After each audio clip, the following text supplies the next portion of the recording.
చెప్తున్న నువ్వు 11,000 కోట్ల రూపాయల రైతు రుణమాఫీకి 5 ఏళ్లు తీసుకుంటే ఇందిరమ్మ రాజ్యంలో కాంగ్రెస్ ప్రభుత్వం 25 రోజుల్లో 23 లక్షల కుటుంబాలకు దాదాపుగా 18,000 కోట్ల రూపాయల రైతు రుణమాఫీ చేసి 2 లక్షల వరకు ఉన్న రైతాంగానికి మేము రుణమాఫీ చేస్తే పెద్ద మనిషిగా అభినందించాల్సింది పోయి, ఒకవేళ మనిషి పెద్ద మనిషివైనా నీకు చిన్న బుద్ధి ఉంటే మౌనంగా నన్ను ఉంటావేమో అనుకున్నా.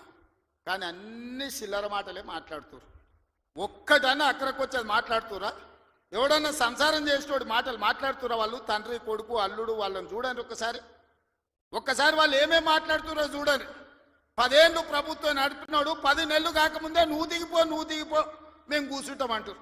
10 ఏళ్ళు కూర్చున్నారు కదా, ఏం ఎలుగబెట్టిర్రు? ఎలుగబెడితే ఏం ఎలుగబెట్టిర్రో చెప్పండి. 10 ఏళ్ళు మీరు చేయలేని పనులు మేము చేస్తుంటే మీకు కడుపు నొప్పి వచ్చిందా? మీకు కాలు నొప్పి అయిందా? ఏం నొప్పి అయింది? మీకు ఏడ నొప్పి లేస్తుంది? నాకు అర్థమైతలేదు. మీ నొప్పికి మా కార్యకర్తల దగ్గర మందు ఉన్నది, పెడతారు. ఏడ పెట్టాలనో ఆడ మీకు నొప్పి లేచిన కాడ మా వాళ్ళు మందు పెడతారు, సిద్ధంగానే ఉన్నారు. మీరు అనుకుంటున్నాం సోషల్ మీడియాలో 4 హౌల పోస్టులు పెట్టి పెద్ద మొనగాళ్ళం అనుకుంటున్నట్టున్నారు. మా వాళ్ళు ఏంటంటే అధికారం వచ్చింది ఇప్పుడు తొందరగా ఉంది అని కొంచెం రిలాక్స్ అవుతున్నారు. వస్తున్నాయి స్థానిక సంస్థల ఎన్నికలు, మా వాళ్ళు తయారవుతారు, అప్పుడు తెలుస్తుంది ఇద్దరికి బామార్దులకు.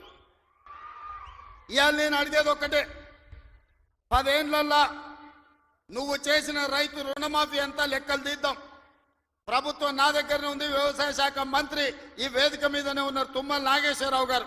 మొదటి 5 ఏళ్లలో ఎంత విడత, ఎంతమంది రైతులకు ఎంత రుణమాఫీ చేసినో లెక్కలు చెప్పుదాం.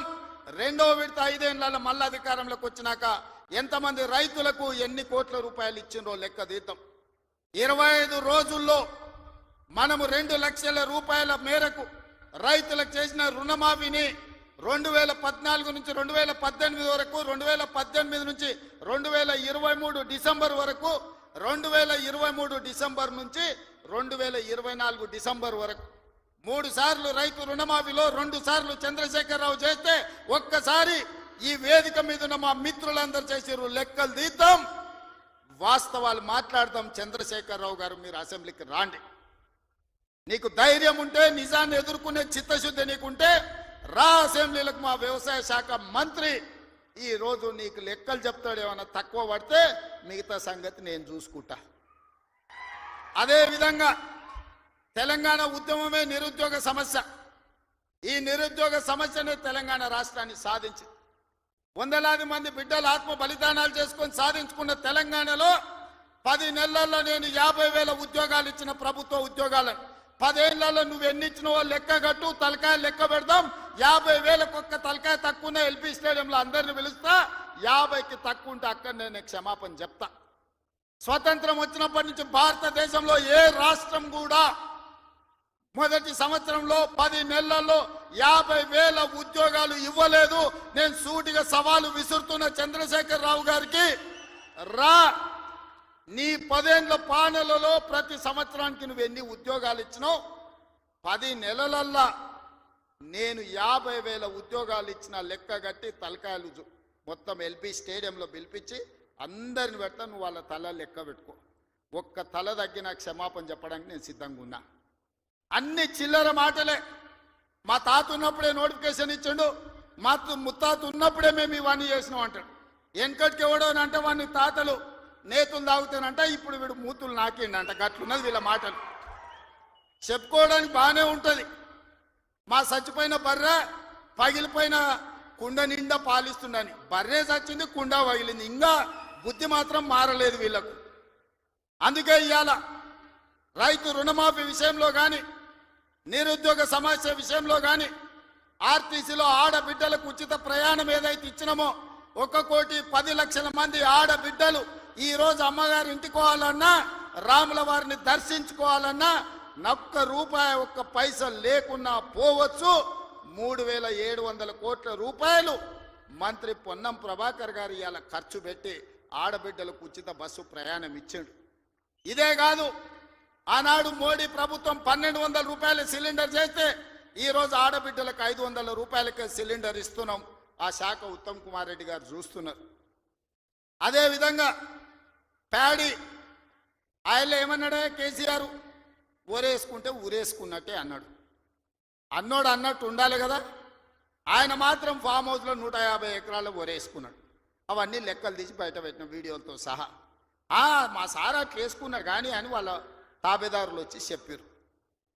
ఆ తర్వాత మన ప్రభుత్వం వచ్చినాక ఉత్తమ్ కుమార్ రెడ్డి గారితో వ్యవసాయ శాఖ మంత్రితో మాట్లాడి వరి పండించాల్సిందే, వరి కొనాల్సిందే, సన్న ఓట్లు వండిస్తే 500 బోనస్ ఇస్తామంటే ఇవాళ 66 లక్షల ఎకరాలల్లా 1,53,00,000 మెట్రిక్ టన్నుల వరి ధాన్యాన్ని ఇవాళ తెలంగాణ గడ్డ పండించింది. స్వతంత్రం వచ్చినప్పటి నుంచి ఉమ్మడి ఆంధ్రప్రదేశ్లో కూడా ఇంత వరి పంట రాలేదు. ఇవాళ మన 10 నెలల ప్రభుత్వంలో 1,53,00,000 మెట్రిక్ టన్నుల వడ్లు పండించిందంటే అది మన రైతన్నల గొప్పతనం కాదా? గతంలో వడ్లు అంటే కాళేశ్వరం నీళ్లు తెచ్చిన అన్నాడు. ఆ దిక్కుమాలినోడు కట్టిన కాళేశ్వరం మేడిగడ్డ, అన్నారము, సుందిల్ల 3 కుప్పగూలినాయి. వెనకటికి కూడా పనిమంతుడు పందిరేస్తున్నట్ట కుక్కతో తలిగి కూలిపోయిందంట. కాళేశ్వరం కట్టిండెప్పుడు, కూలిందెప్పుడు? 1,00,000 కోట్లు నిండా మింగిండు, ఫామ్ హౌస్లో బోర్లో వండిండు.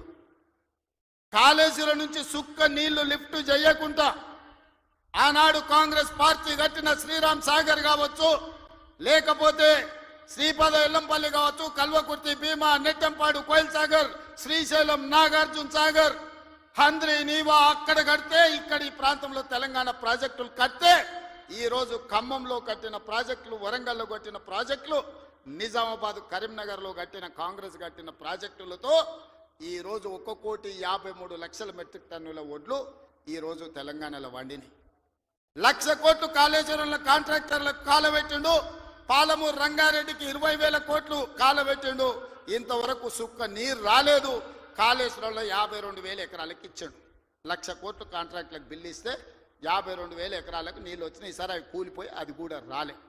ఇప్పటి వరకు చంద్రశేఖరరావు గారు ఈ 10 ఏళ్లల్లో 1,83,000 కోట్ల రూపాయల ప్రజాధనాన్ని ఇరిగేషన్ ప్రాజెక్టుల మీద పెట్టిండు. నేను సూటిగా అడుగుతున్నా, ఏ ప్రాజెక్ట్ అయినా నువ్వు పూర్తి చేసినవా? ఏ ఒక్క ప్రాజెక్ట్ అయినా తెలంగాణ ప్రజలకు అంకితం చేసినవా?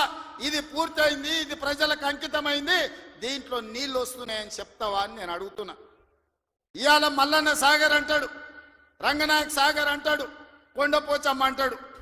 రంగనాయక్ సాగర్ కడితే రంగనాయక్ సాగర్ దగ్గర హరీష్ రావు ఫామ్ హౌస్ కట్టుకున్నాడు.